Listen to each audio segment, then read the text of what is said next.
Um, Yeah. can I continue? Yeah. For example, Article number 19 of the current constitution says, all people of Iran, whatever the ethnic group or tribe to which they belong, enjoy equal rights and color, race, language, and the like, do not bestow any privilege. It says that Iran is a multi-ethnic country, but this regime pursued the same discriminal policy towards national or ethnic minorities, as we say, non-Persians. And it comprises all the fields of life. You see, the thing is that each region has a different complaint. For example, for the Azeris, language is an issue. For the Baluchis, economic issues, you know, how distribution of wealth is an important factor, as well as the fact that the Sunnis are deprived in terms of having the kind of freedoms that they require, or in terms of, let's say, building mosques without Shia interference. There are, for example, complaints that they build Shia mosques in areas where there are no Shias, whereas they don't allow for, you know, the building of Sunni mosques in those same areas. There are issues like that.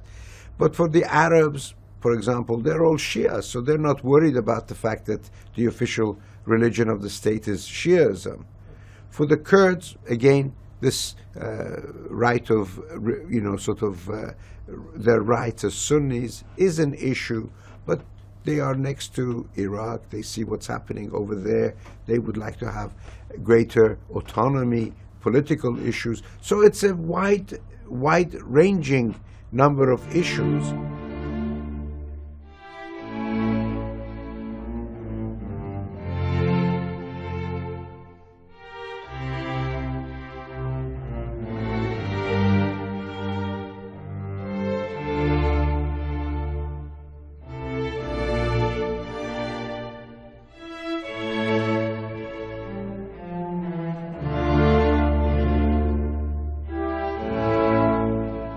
Notre organisation,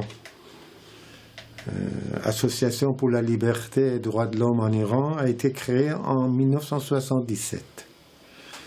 J'étais parmi les membres fondateurs. Il y avait aussi d'autres juristes, avocats, universitaires, même certaines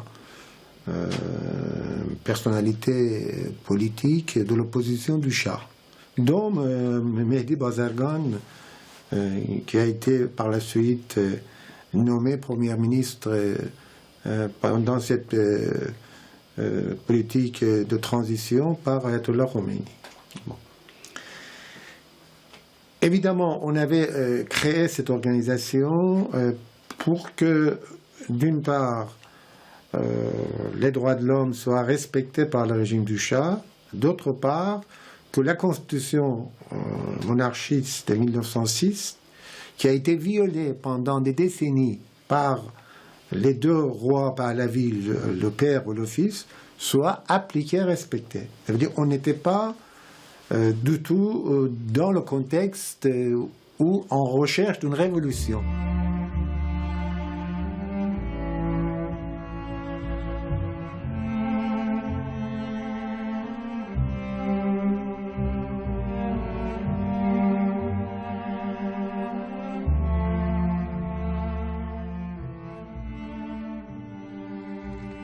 الثورة في الواقع دينيتها يعني بدأت تظهر منذ سبتمبر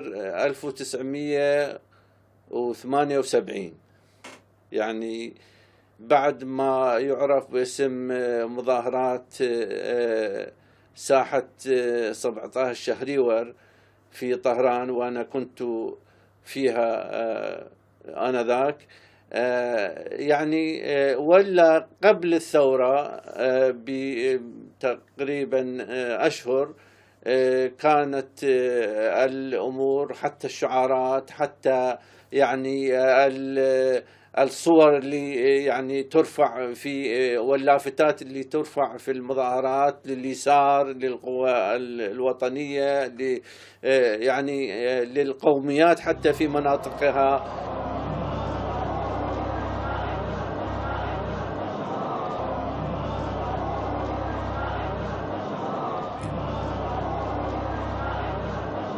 به مکتب مقدس اسلام و اطلاعی که از سوابقتون در مبارزات اسلامی و ملی دارم جناب عالی را بدون در نظر گرفتن روابط حزبی و بستگی به گروهی خاص مأمور تشکیل دولت موقت می نمایم. C'est vrai que, bon, évidemment, Bazargan et son entourage, ils étaient des gens, si vous voulez, libéraux, mais en même temps quand même des vrais croyants et pratiquants.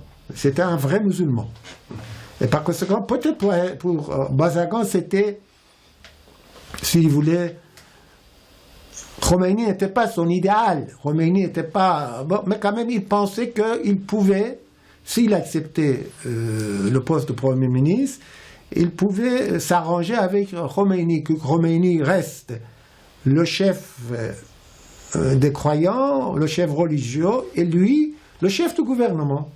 Mais moi, je n'avais pas cette analyse-là. C'est pour ça que je n'ai même pas douté une seconde pour lui dire que non. The 1979 Constitution spoke about the velayat faqih, or rule by the Islamic jurist, which in effect meant the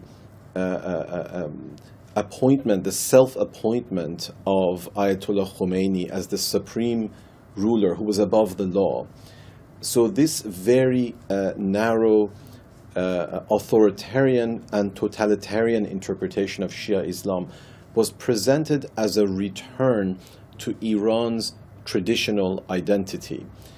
But this was a myth. It had no historical reality, because from 1501, when Shia Islam was adopted as Iran's state religion, until the revolution in 1979, the tradition was that of quietism. The tradition was that the clerics, until the return of the 12th Imam, would leave matters of state to the government, because all government was illegitimate until the advent of the 12th Imam, as they would call him, the Qa'im al-Zaman, the Lord of the Ages.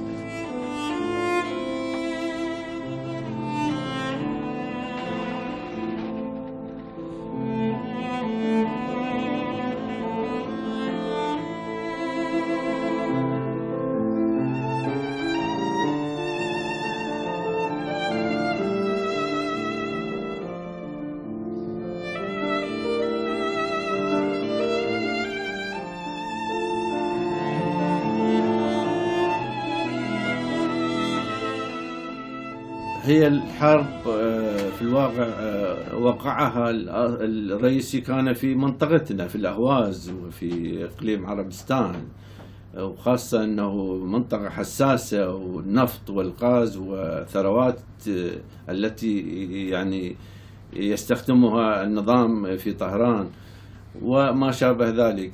فلهذا يعني في الواقع كانت هناك حساسية خاصة على العرب في عربستان. يعني ولا ننسى أن الحرب بعد سنتين أو ثلاثة بدأت تثير الأحاسيس القومية الفارسية لدى القومية الفارسية. يعني أول ما بدأت الخميني وصفها بالحرب بين الإسلام والكفر، يعني إيران إسلام والعراق الكفر، صدام حسين.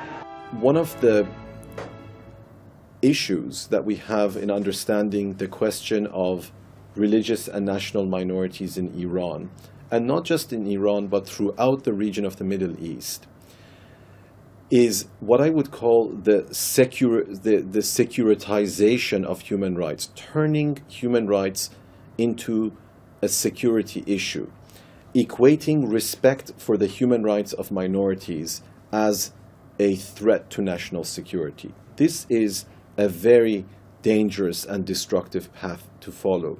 But of course we understand that many parts of the world, including France, including many Middle Eastern countries and beyond, don't like the term minority, because for them it means that there is a lack of loyalty to the government in power, there might be a separation ambition, and that it undermines citizenship. But the international human rights law understanding is none of these things. So it is just to enable people to enjoy characteristics that the majority can take for granted.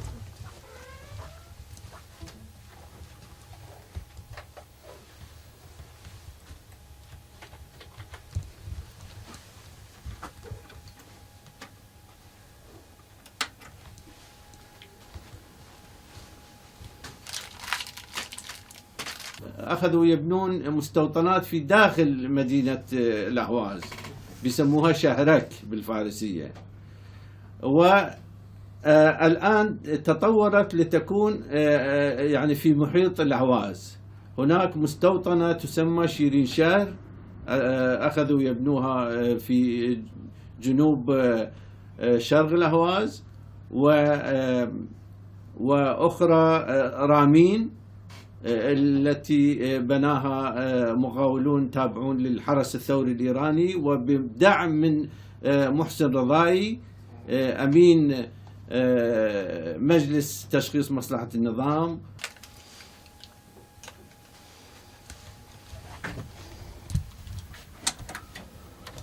J'aimerais revenir sur le cas du Kurdistan iranien. J'ai parlé de la politique de dékurdisation, de la politique de génocide blanche, de distribution de drogue, mais aussi il y a une troisième politique qui est la politique des mines au Kurdistan. Par exemple, durant la guerre d'Iran et d'Irak et la guerre interne qui a opposé l'armée iranienne avec les groupes armés kurdes de 80 jusqu'à 93, le régime a planté 20 millions de mines antipersonnelles. Et chaque année, il y a 600 victimes.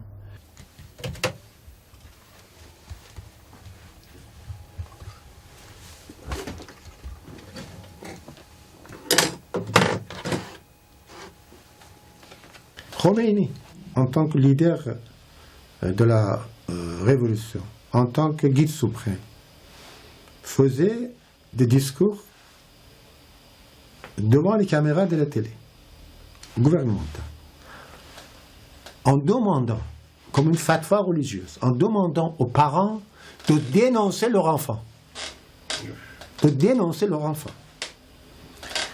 Il disait que même s'ils sont condamnés à mort, même s'ils sont exécutés, peut-être un jour Dieu pardonne et vous-même et vos enfants et vous-même pour être parents de vos enfants. Et par conséquent, pour demander la grâce de Dieu, il faut dénoncer vos enfants. Moi, j'ai vu personnellement à la télévision iranienne, en 81, une mère qui avait dénoncé son fils, qui était un militant d'une organisation de gauche, qui a été exécuté, qui s'excusait auprès de le guide suprême, de Khomeini, que voilà, pardonnez-moi, imam, si mon fils appartenait à ce groupe. Et je suis heureux, et je souhaite être pardonné par Dieu aussi, maintenant que à la suite de ma dénonciation, mon fils a été arrêté et exécuté. Vous savez, c'est ça, c'est le fonctionnement du lavage de cerveau de la part d'un guide religieux à l'égard de son troupeau.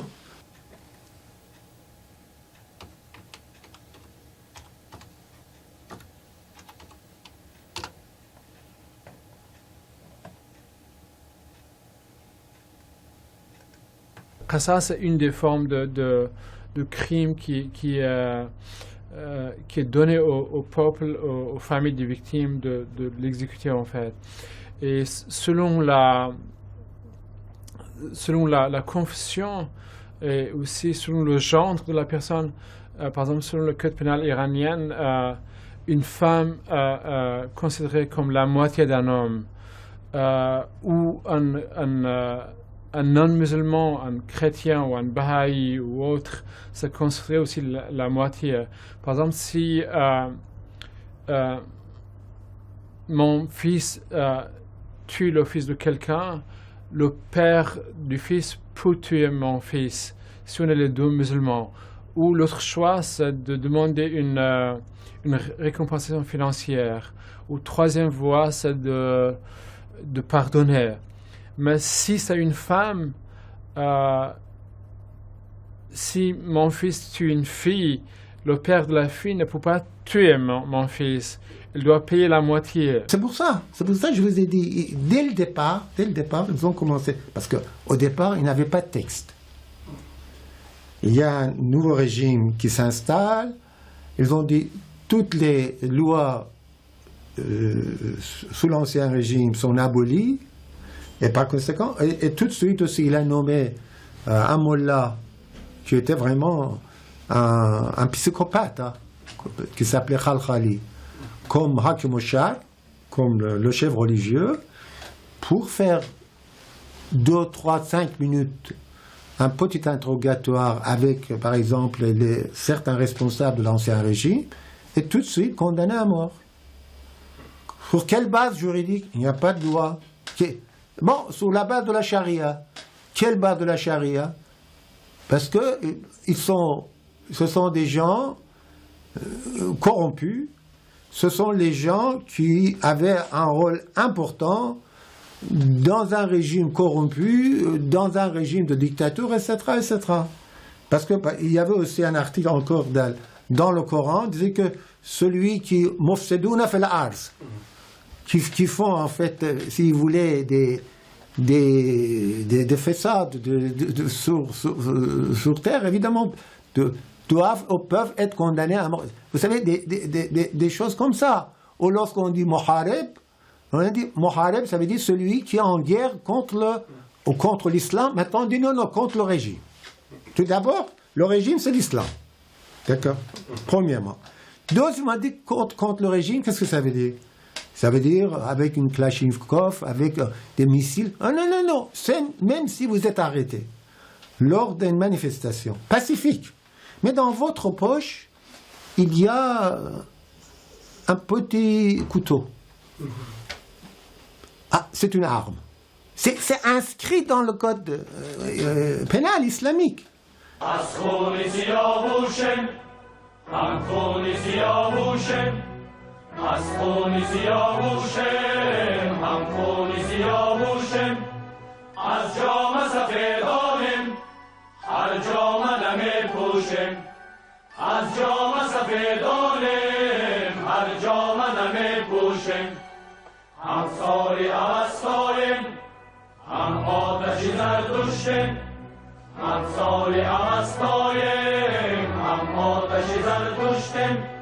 But Iran is heir to a rich civilization, which is at least 2,500 years old. If we go back to the establishment of the Persian Empire by Cyrus the Great, what we see is Iran was at its greatest power when it respected religious and ethnic diversity.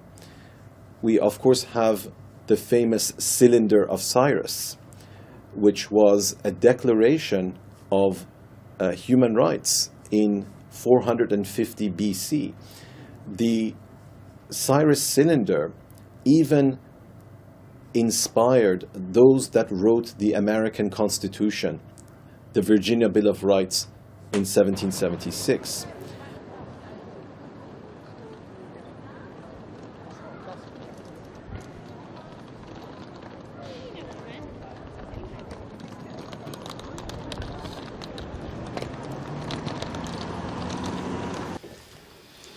C'était en mars 82, après avoir séjourné d'une manière très très difficile pendant 10 mois, vraiment c'était 10 ans, dans la clandestinité totale, parce que je risquais ma vie.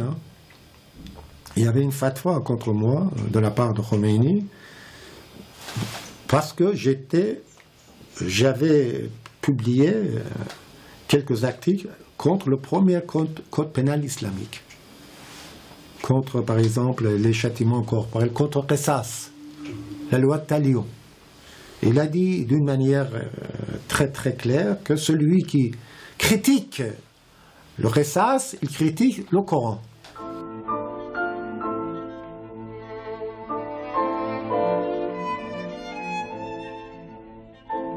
Et évidemment, j'ai quitté Téhéran, et après avoir passé 2 nuits dans l'Azerbaïdjan iranien, on est parti dans les montagnes. Dans la nuit, on marchait pendant 4 nuits. Il faisait très très froid, peut-être plus de 2 mètres de neige. Et finalement, on est arrivé au bout de 4e. Évidemment, dans la journée, on nous cachait dans les étables avec des chèvres, des animaux, parce qu'il n'y avait pas d'autres cachettes. Voyez.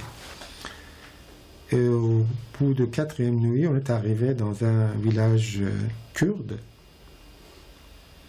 Et après, mon pasteur a pris un taxi pour m'amener à Vannes. Et de Vannes par bus, en plus un bus de nuit, parce qu'il y avait le coup d'état militaire en 82 en Turquie, à Istanbul, et à Ankara, et d'Ankara aussi par train à Istanbul. À Istanbul, je me suis présenté au consulat de France, parce que j'étais l'avocat de l'ambassade de France, j'étais l'avocat de l'ambassade du Liban aussi.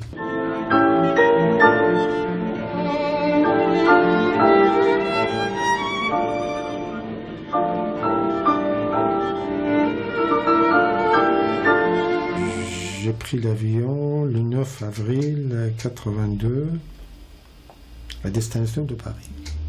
Maintenant, ça fait 32 ans et poussière. Et voilà. Et depuis 32 ans, quelques mois, je ne suis pas rentré en Iran.